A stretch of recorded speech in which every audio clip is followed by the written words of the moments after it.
भगवान श्री कृष्ण ने रुक्मिणी के हृदय रूपी भूमि पर अपने प्रेम का बीज रोपित कर दिया।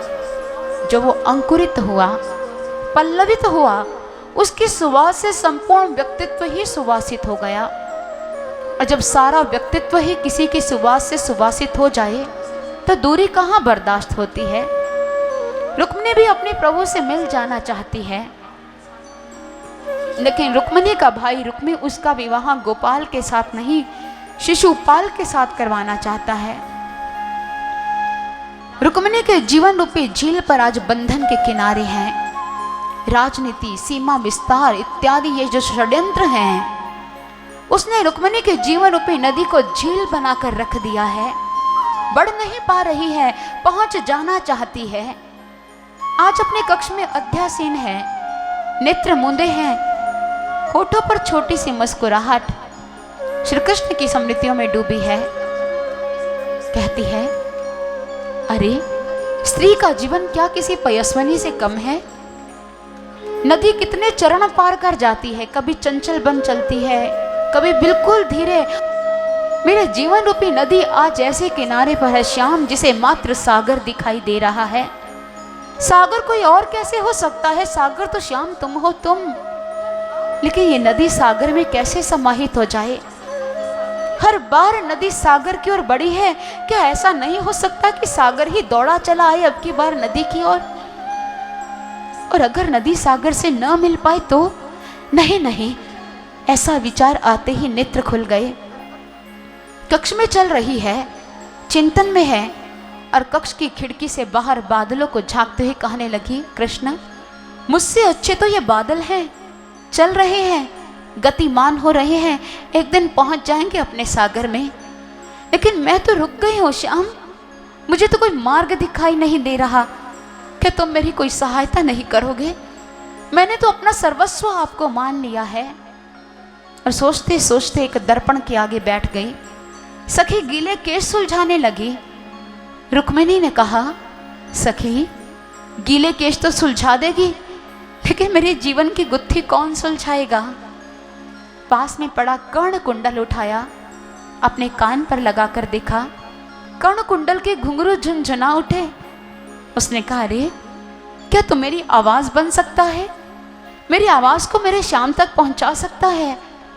अरे तू भी कहाँ, तू कहाँ पहुंचा पाएगा मेरी आवाज को? तो खुद जड़ रहता है जब तक तुझमें शक्ति का संचार ना किया जाए। फिर उन्होंने अपना कंठहार उठाया, गले पर लगाया और अपने कंठीहार से बात करने लग गई। तो कब से मेरे कंठ को श्रृंगारित करता आ रहा है, मेरे कंठ को श्रृंगारित तो करता है, मेरे कंठ का श्रृंगार तो तू है। लेकिन क्या तू जानता है, कंठ का श्रृंगार वाणी से हुआ करता है, पर तू कहाँ बोलता है? तू मेरी आवाज नहीं बन सकता। उस कंठहार को भी वहीं रख दिया, पास में पड़ी हुई कलम को उठाया, उसे देखे जा रही है और देखते देखते उसी कलम से, उसी लेखनी से बातें करने लग गई। तूने कितने दिलों की दास्तान को व्यक्त किया होगा, कितने भक्तों ने अपने भावों की पातियां तुम्हारे द्वारा लिखकर प्रभु के चरणों में रखी होगी, कितनों ने अपने हृदय को उद्गार तुम्हारे द्वारा व्यक्त किए होंगे। क्या तुम मेरी सहायता नहीं करेगी? करेगी, जरूर करेगी।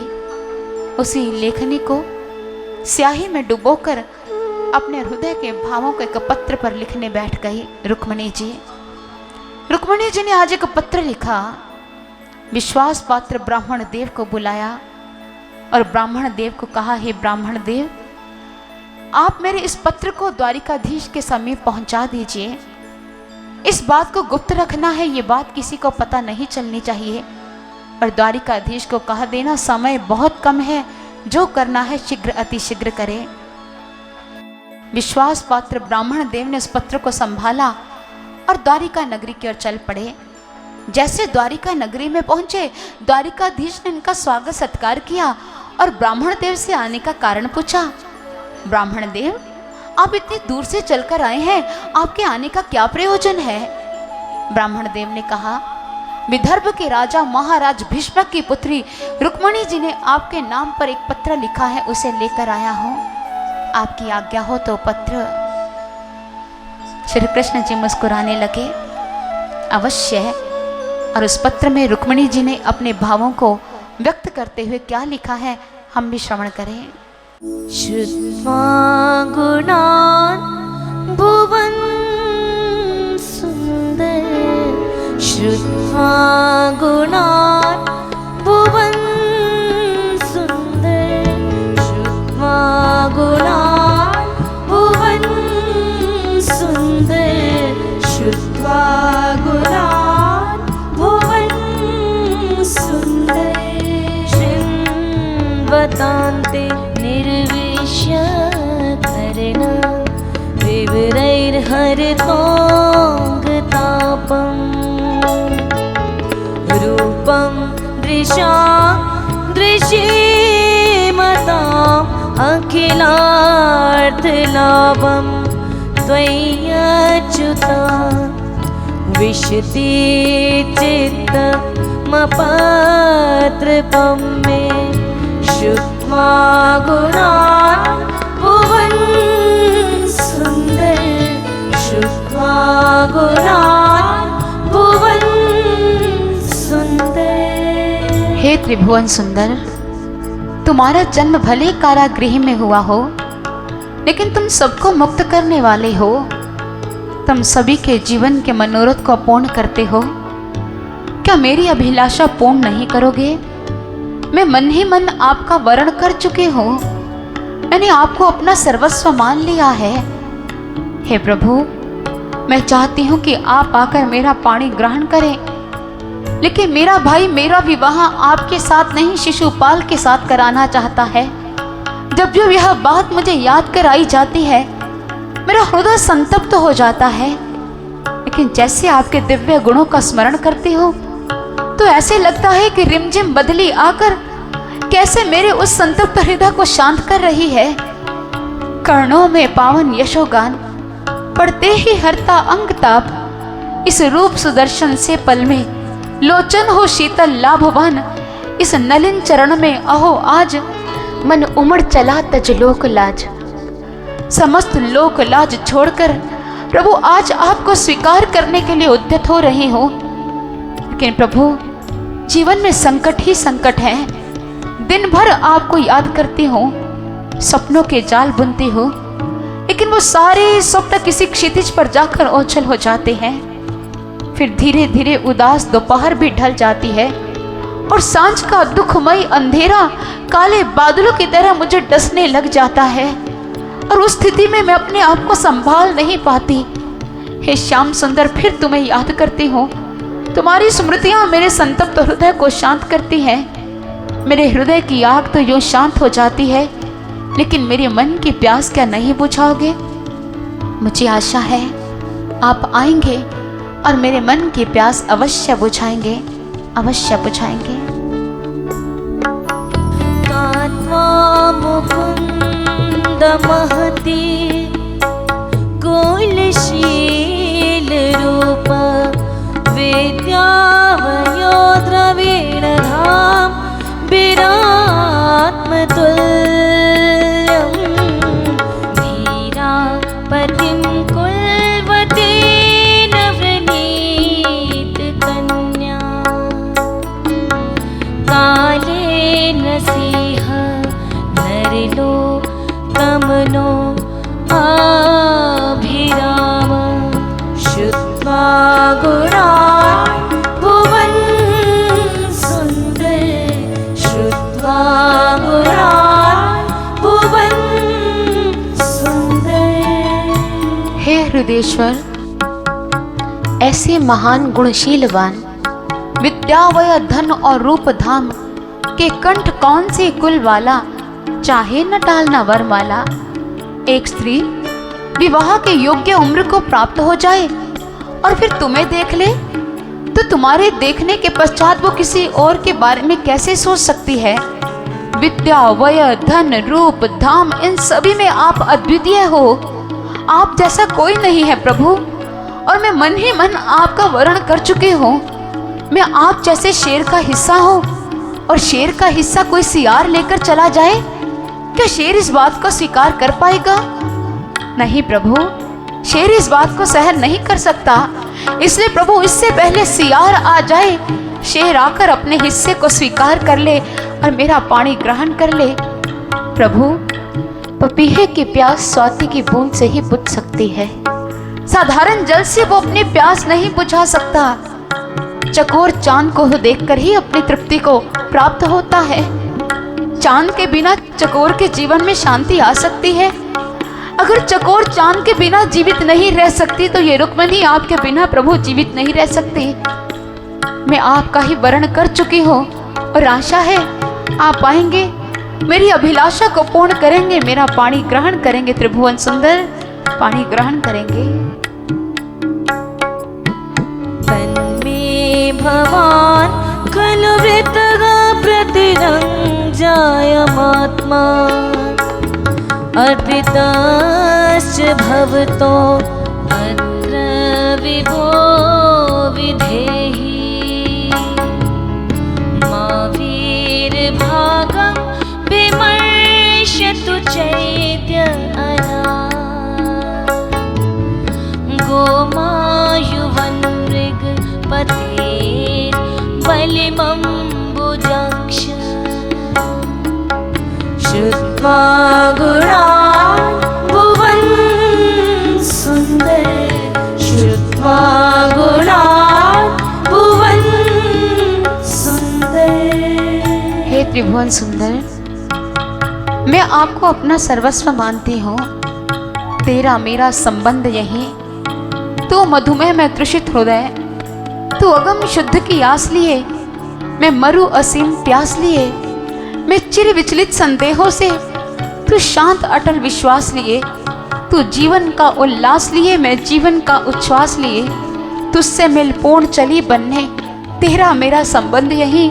तू मधुमेह, मैं तृषित हृदय। अतृप्त हृदय आपको पाने के लिए व्याकुल हो रहा है। हे प्रभु, आप किसी भी विधि से मेरा पानी ग्रहण कर लीजिए, चाहे राक्षस विधि को क्यों ना स्वीकार करना पड़े। प्रभु आइए और मुझे स्वीकार कीजिए। मैंने अपने जीवन में कोई भी पुण्य कर्म किया है, दानार्चन विप्र गुरु पूजन, कहीं विफल ना हो सब आराधन। दमघोष पुत्र या अन्य कोई कर लेगा मेरा पानी ग्रहण, यदि आ न सके तुम भगवान, यदि आ न सके तुम भगवान। हे प्रभु, अगर आप ना आए तो वो शिशुपाल दमघोष पुत्र मेरा पानी ग्रहण कर लेगा प्रभु, जो मैं नहीं चाहती। आप ऐसा मत होने दे प्रभु, आप आइए और मेरा पानी ग्रहण कीजिए। और प्रभु, आपने अगर मेरी अभिलाषा न पूर्ण की, इस जन्म में अगर मैं आपको प्राप्त न कर पाई, तो व्रत के द्वारा अपनी काया को क्षीण काय बना लूंगी और इस जन्म में ना सही तो अगले जन्म में आपको प्राप्त करके ही रहूंगी। लेकिन मेरी अभिलाषा मात्र आप हो प्रभु, इस जन्म में ना सही तो अगले जन्म में। मुझे फिर भी आशा है आप आओगे, मेरी अभिलाषा को पूर्ण करोगे और मेरा पानी ग्रहण करोगे। श्रुत्वा गुणान् भुवन् सुन्दर श्रुत्वा गुणान् भुवन् सुन्दर श्रुत्वा गुणान् भुवन् सुन्दर भुवन् सुन्दर भुवन् सुन्दर। सप्त श्लोकों से मंडित रुक्मिणी जी ने यह प्रेम पत्र अपने प्रभु के चरणों में अर्पित किया। प्रभु ने जब इस पत्र को पढ़ा, रुक्मिणी जी के भावों से अवगत हुए, तो प्रभु मानो अपनी दूर दृष्टि से उस भविष्य को देख रहे थे। ब्राह्मण देव ने कहा, प्रभु, रुक्मिणी जी ने यह कहा है कि समय बहुत कम है, विवाह की लगन परसों रात्रि की है, आप जो कुछ करना चाहते हैं शीघ्र कीजिए। प्रभु ने दारू को रथ तैयार करने के लिए कहा। ब्राह्मण देव को रथ पर बिठाया और स्वयं भी रथ पर अध्यासीन हो गए और रथ बढ़ चला विदर्भ देश की ओर। विदर्भ देश में कैसा दृश्य है, समस्त मांगलिक वाद्य यंत्र बज रहे हैं और रुक्मिणी जी समस्त मांगलिक कार्यों में अपनी सहभागिता दिखा रही है, इसी विश्वास के साथ कि कृष्ण अवश्य आएंगे। नगर के गली कूचे चौराहे सब नवनवेली दुल्हन की मानिंद सजा दिए गए हैं। कहीं स्वस्ति वाचन हो रहा है और कहीं ब्राह्मणों को भोजन कराया जा रहा है। लेकिन रुक्मिणी की आंखों में एक ही इंतजार है कि कब श्री कृष्ण जी का संदेश प्राप्त हो जाए कि प्रभु मुझे लेने के लिए आ रहे हैं। और रुक्मिणी जी के अंदर एक आशा है और उन्हें विश्वास है प्रभु उनकी आशा को पूर्ण करेंगे। और आज रुक्मिणी जी की सखियों ने उन्हें मंगलसूत्र कंकण पहनाया और उनकी सखियों ने कहा, अरे रुक्मिणी जी बड़ी पलक पावड़े बिछाई बैठी हैं, अरे अभी से पलक पावड़े बिछाए बैठ गई तो ये नयन क्लांत हो जाएंगे, थोड़ा और इंतजार करो, थोड़ा धैर्य धारण करो। और दूसरी सखी कहने लगी, अरे रुक्मिणी जी आज बता देना घूंघट कितना लंबा खींचना है, कहीं आपको देखने में थोड़ी बाधा ना हो। दूसरी सखी ने कहा, अरे कैसी बातें करती हो तुम, अरे आज रुक्मिणी जी के विवाह पर सारा इधर विदर्भ देश प्रसन्न है। अरे रुक्मिणी जी हमारे यहाँ जब किसी लड़की का विवाह होता है उसे बन्नो कहकर पुकारा जाता है और साथ ही साथ उस बन्नो के लिए गीत भी गाए जाते हैं, उसके लिए दुआएं मांगी जाती हैं। अगर आपकी आज्ञा हो तो हम भी आपके लिए गीत गाएं। तो पहली सखी ने कहा, लो आज सारा विदर्भ देश गीत गा रहा है तो हमें अपनी सखी के लिए गीत गाने के लिए क्या आज्ञा मांगने की जरूरत है। लेकिन कक्ष के कपाट बंद कर लो, कहीं शिशुपाल को इस बात की जानकारी ना हो जाए, क्योंकि तुम जानती हो हमारे गीत में अगर रुक्मिणी होगी तो रुक्मिणी का घनश्याम तो होगा ही होगा। कक्ष के कपाट बंद कर दिए गए और फिर बजी ढोलक। ढोलक पर जैसे थाप बजी और रुक्मिणी जी की सखियां रुक्मिणी जी के लिए क्या गीत गा रही है, आइए श्रवण करते हैं।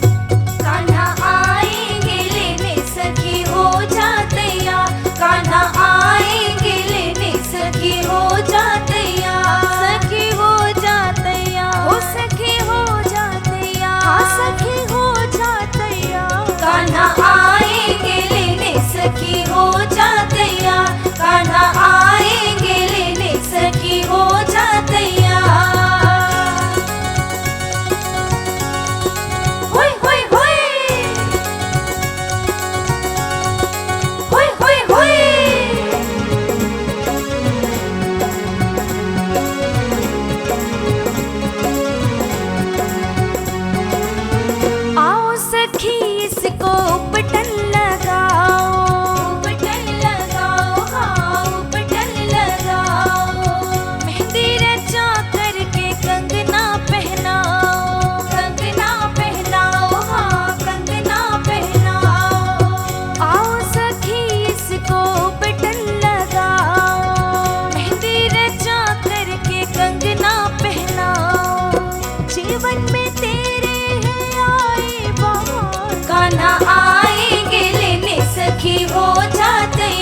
कान्हा आएंगे लेने सखी हो जाते या।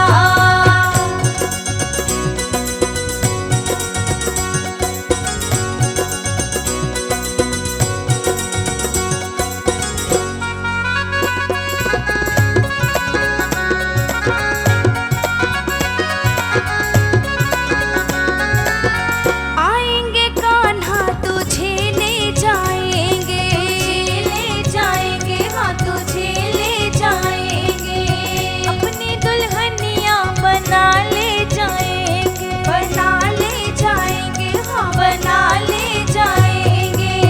आएंगे कान्हा तुझे ले जाएंगे, अपनी दुल्हनिया बना ले जाएंगे, शिशुपाल रह जाएगा खाली हाथ। कान्हा आएंगे लेने सखी हो जाते या, कान्हा आएंगे लेने सखी हो जाते या, सखी हो जाते या, ओ सखी हो जाते या, हाँ सखी हो जाते या।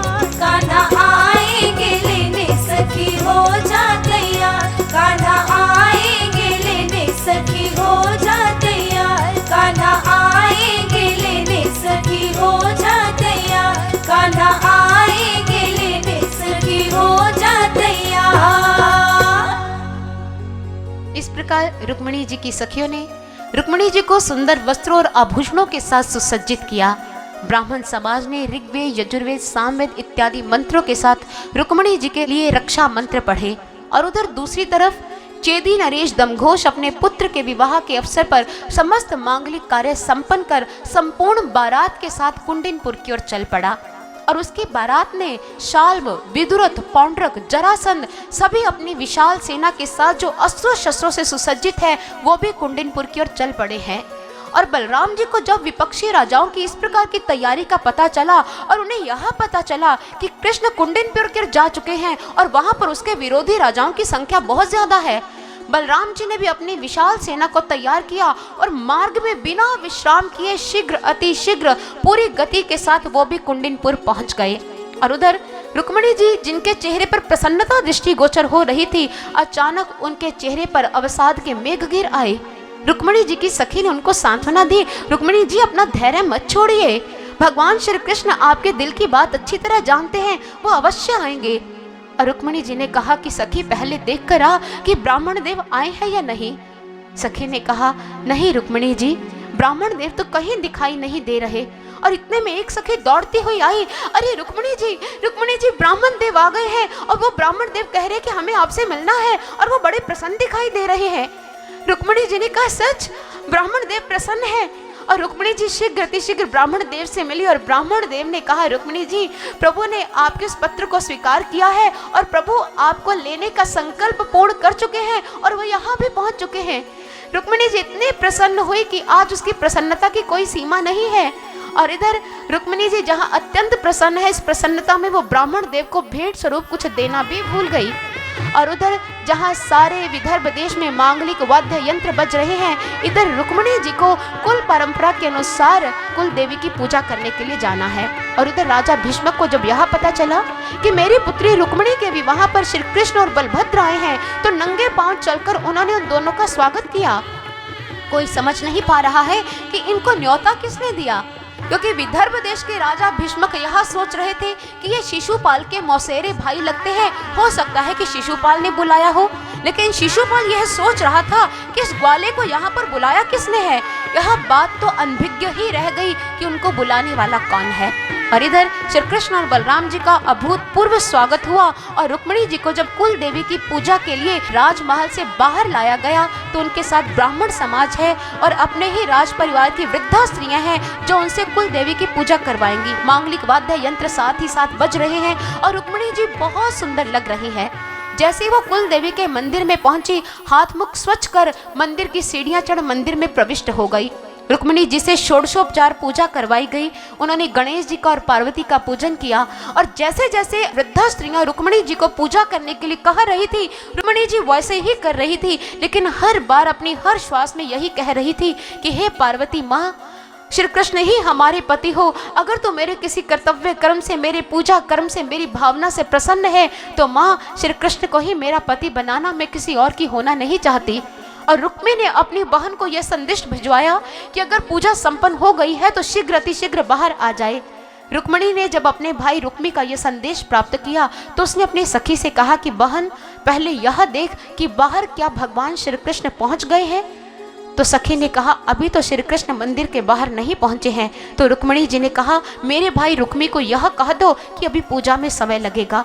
इतने में दूसरी सखी दौड़ती हुई आई कि रुक्मिणी जी, मैंने मंदिर के इधर उधर भगवान श्री कृष्ण को देखा है और वो थोड़ी दूर खड़े हैं, लेकिन वो किसी अवसर की प्रतीक्षा में है।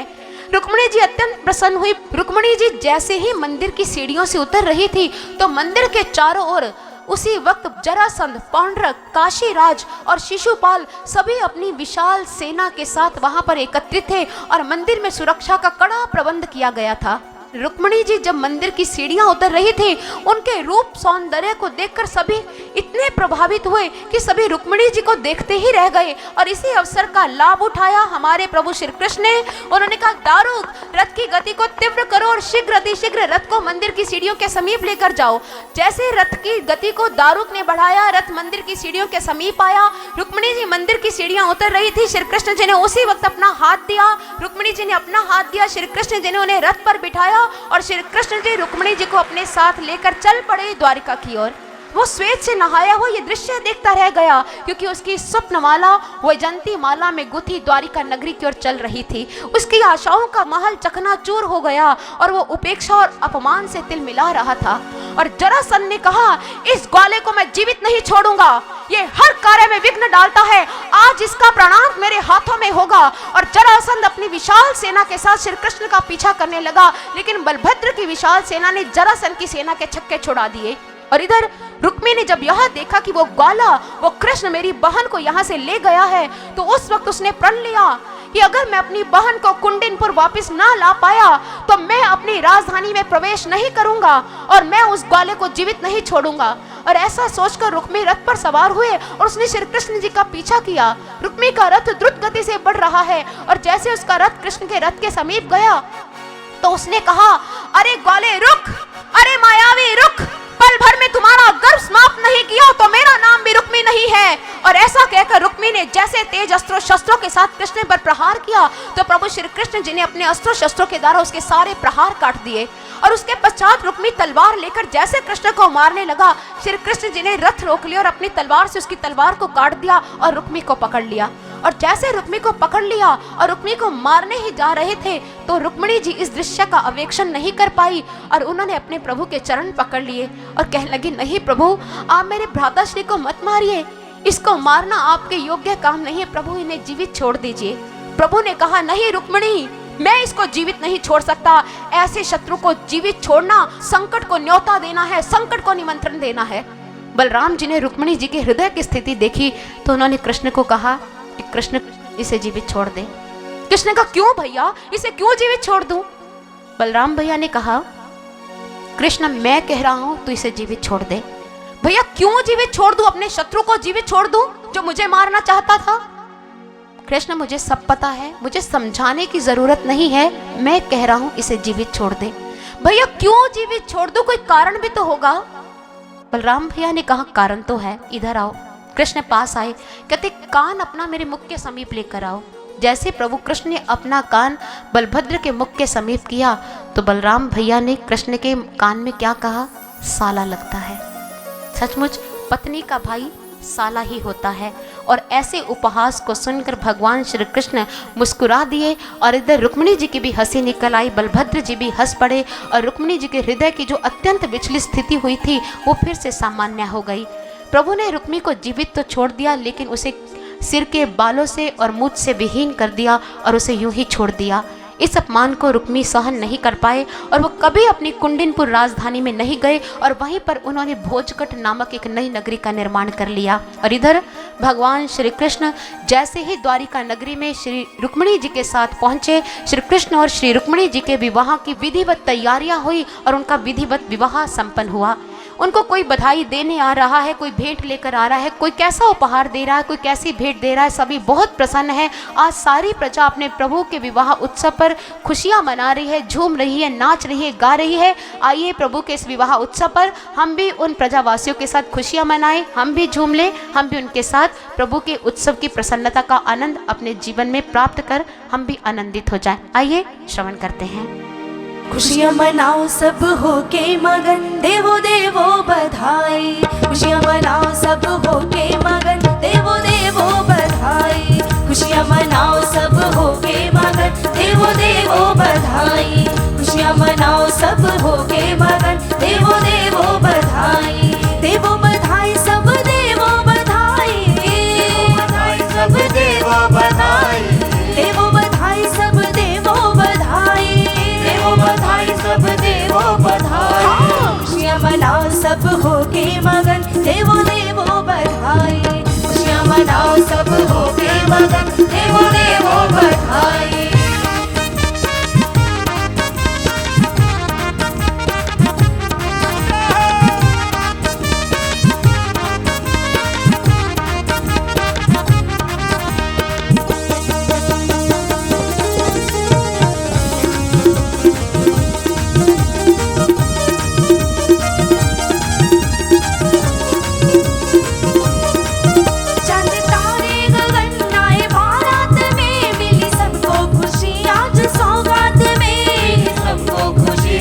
सौगात में मिली सबको खुशी आज सौगात में। चंद तारे गगन आए बारात में, मिली सबको खुशी आज सौगात में। मिली सबको खुशी आज सौगात में, मिली सबको खुशी आज सौगात में। लगे मन में लगन, नाच हो के मगन, लगे मन में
मनाओ सब होके मगन, देवो देवो बधाई। खुशियाँ मनाओ सब होके मगन, देवो देवो बधाई। खुशियाँ मनाओ सब होके मगन, देवो देवो बधाई। खुशियाँ मनाओ सब होके मगन, देवो देवो बधाई। खुशियाँ मनाओ सब होके मगन, देवो देवो बधाई। देवो देवो बधाई, ओ देवो देवो बधाई। श्री कृष्ण श्री रुक्मणी जी का विवाह संपन्न हुआ। सभी ने उनको बधाइयाँ दी। सभी बहुत प्रसन्न हैं। श्री कृष्ण जी और रुक्मणी का विवाह आध्यात्मिक रहस्य से सराबोर है।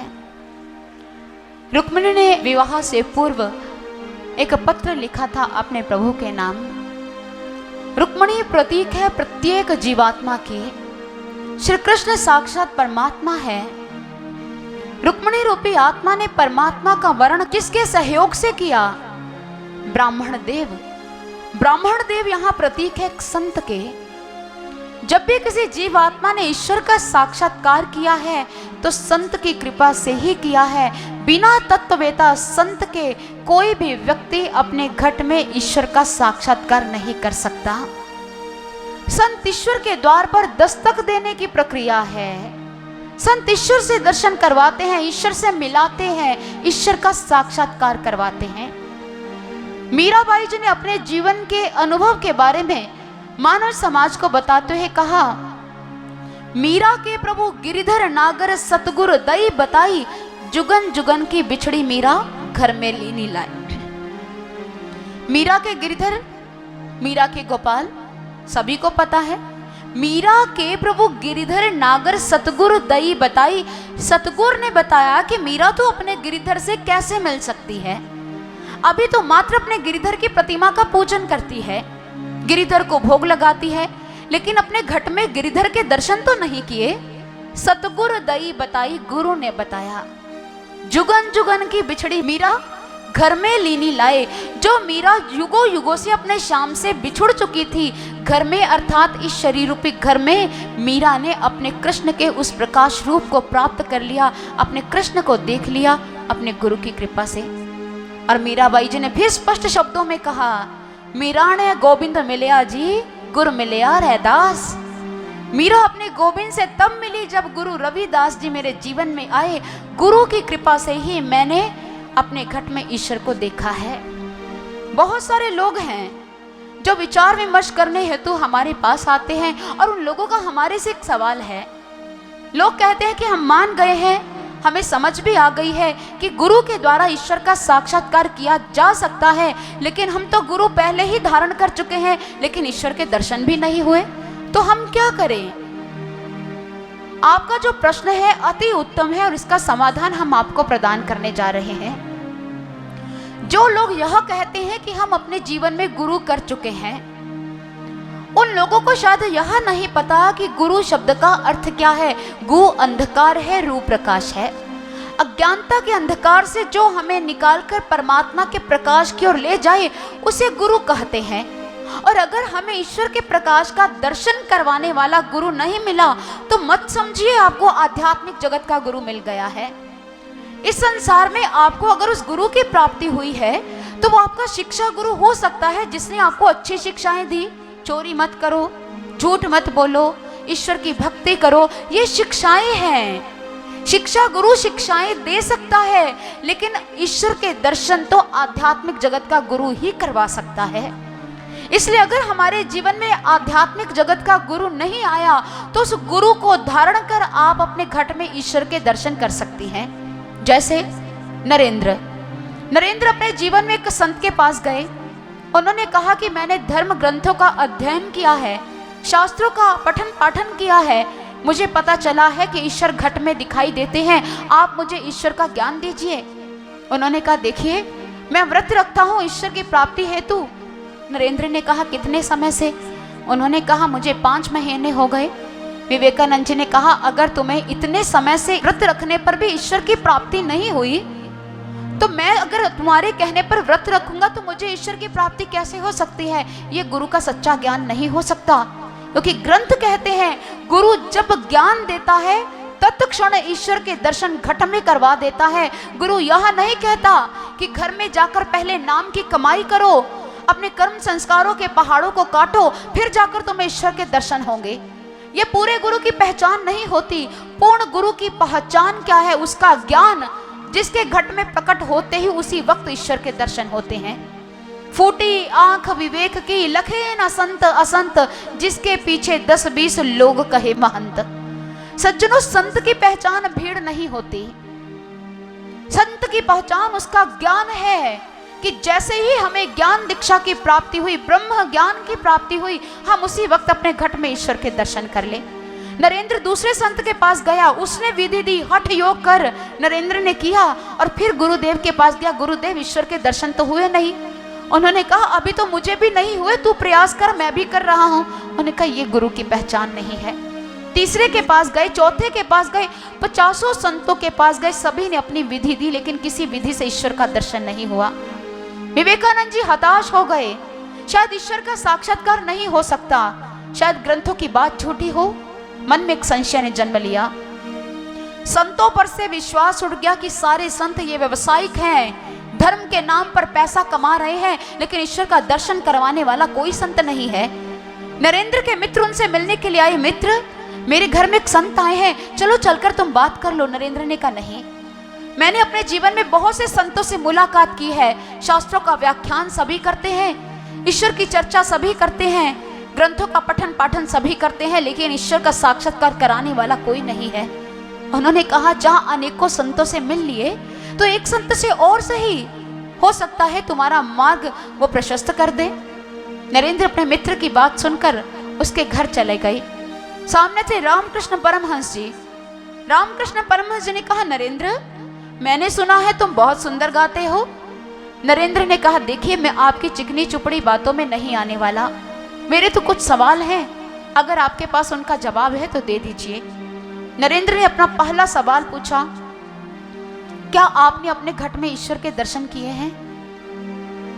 रामकृष्ण परमहंस जी ने कहा हाँ, मैंने किए हैं, और इतने समीप से किए हैं जितने समीप तू मेरे बैठा भी नहीं है। दूसरा प्रश्न पूछा, क्या आप मेरे घट में ईश्वर के दर्शन करवा सकते हैं?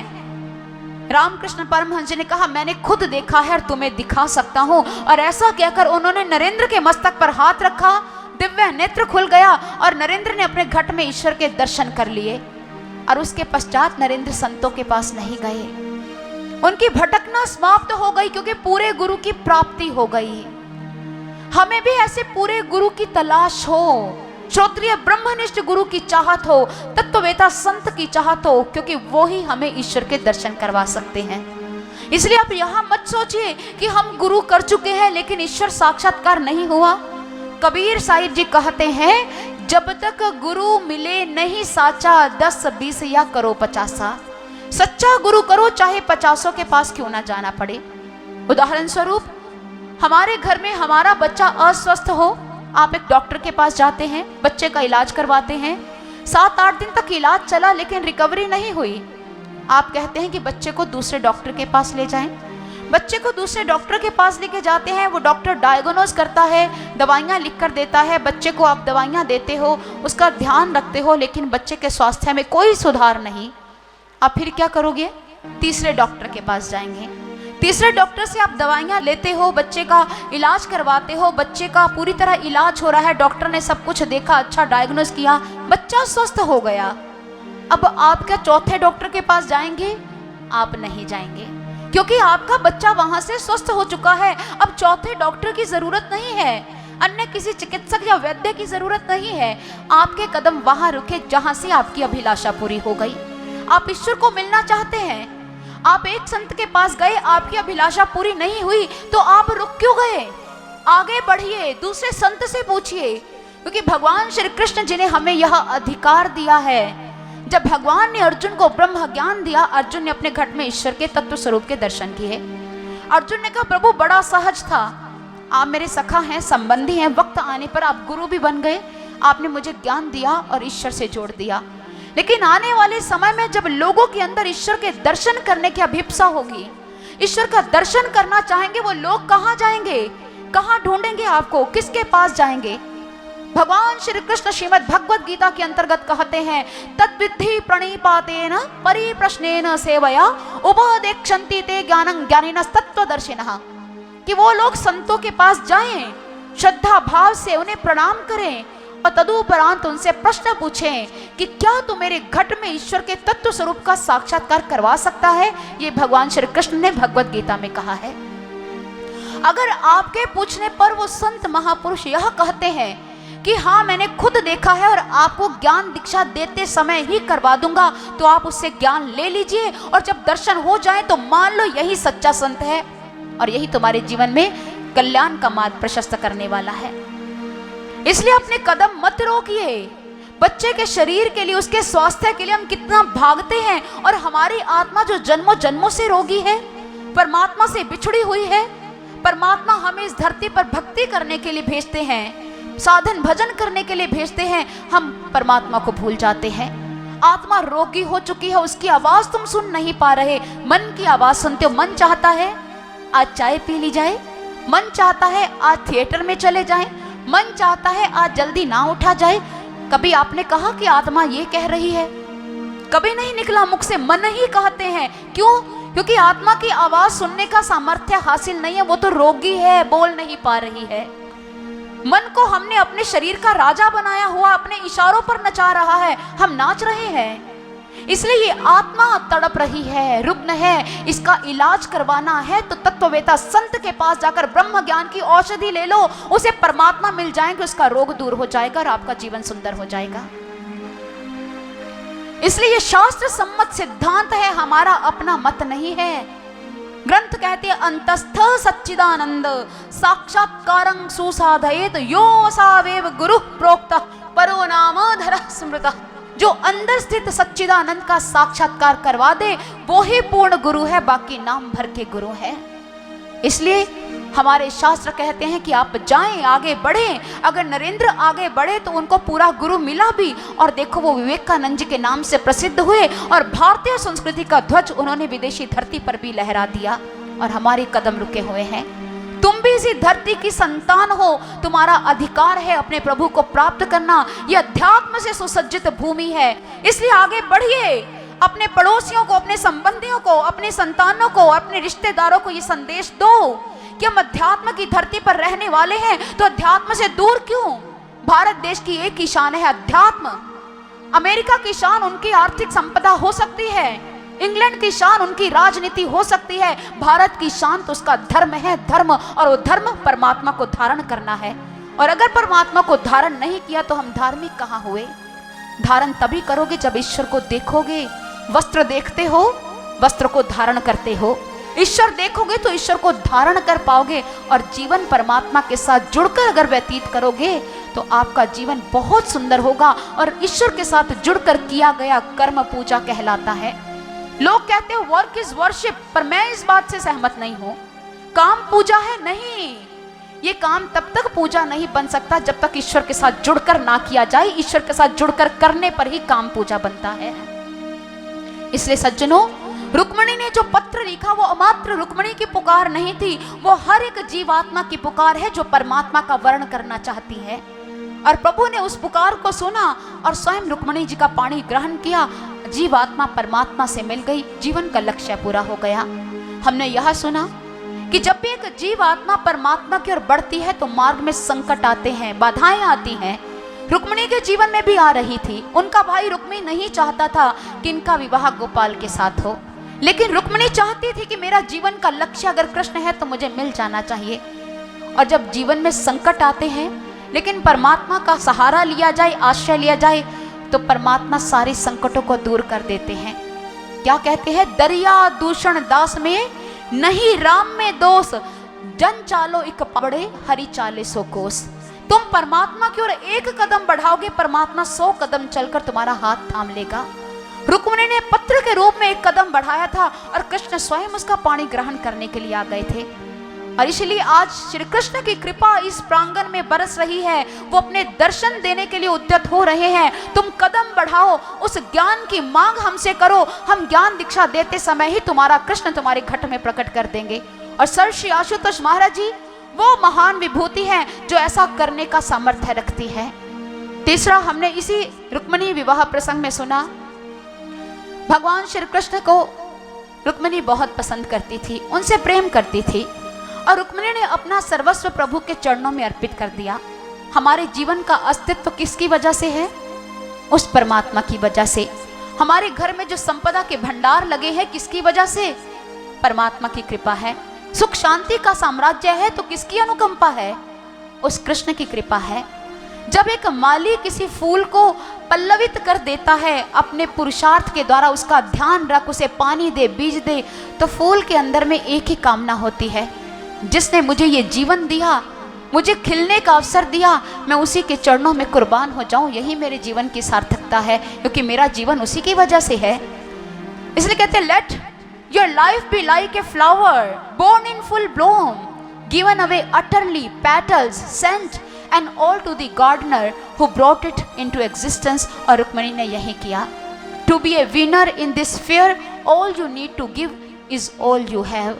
अगर इस क्षेत्र में विजय श्री का वर्ण करना चाहते हो, अपनी मैं को मिटाओ, प्रभु के दरबार में आकर कहो कि प्रभु मैं तुम्हारा होना चाहता हूँ, मेरी मैं ना रहे, बस तू बनकर रह जाए। प्रभु तुम्हारे घट में अवश्य प्रकट होंगे। इसलिए no one can serve two masters, he will love the one and hate the other, he will be dedicated to the one and despise the other. कोई भी दो चीजों से प्यार नहीं कर सकता। अगर आप प्रकाश से प्यार करते हो तो अंधकार के स्वामी आप नहीं बनना चाहोगे। अगर आपको परमात्मा की दैवी शक्तियों से प्रेम है तो शैतानी शक्तियों को आप पसंद नहीं करोगे। दोनों को आप पसंद कैसे कर सकते हो? एक तरफ परमात्मा की माया है, दूसरी तरफ परमात्मा की अपार कृपा। क्या चाहते हो? परमात्मा की कृपा। कृपा चाहिए तो परमात्मा के पास जाना होगा। परमात्मा अंदर है, अंदर उतर जाओ गुरु की कृपा से, कृपा ही कृपा मिलेगी। भगवान ने रुक्मिणी का हाथ कहाँ पकड़ा?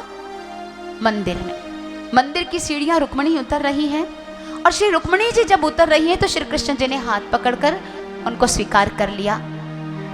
रुक्मिणी अपहरण प्रसंग, यह नाम जो कई लोग लेते हैं ये सही नहीं है। अपहरण किसे कहते हैं आप सोचिए। जब कोई असामाजिक तत्व किसी व्यक्ति को उसकी इच्छा के विरुद्ध चुरा ले, उसका अपहरण कर ले, हम कहते हैं अपहरण हो गया। जिसका अपहरण होता है उसकी खुद की इच्छा नहीं होती कि मुझे उठाकर ले जाओ, तो आप इसे अपहरण कैसे कह सकते हैं?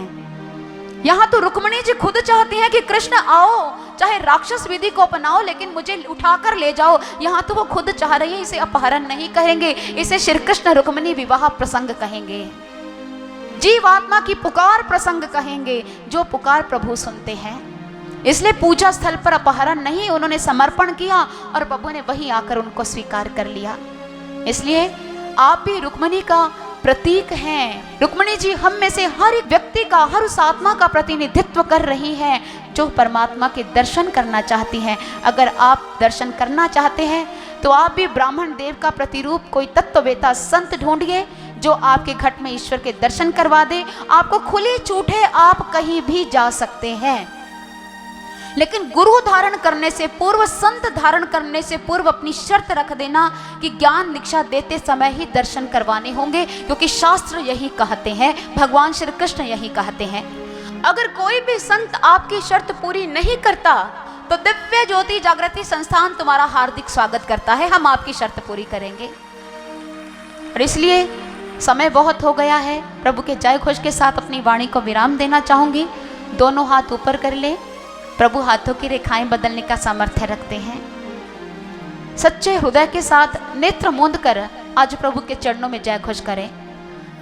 बोलिए श्री कृष्ण बलदेव की, श्री कृष्ण बलदेव की, सियावर रामचंद्र महाराज की, सर श्री आशुतोष महाराज जी की, सच्चे दरबार की जय।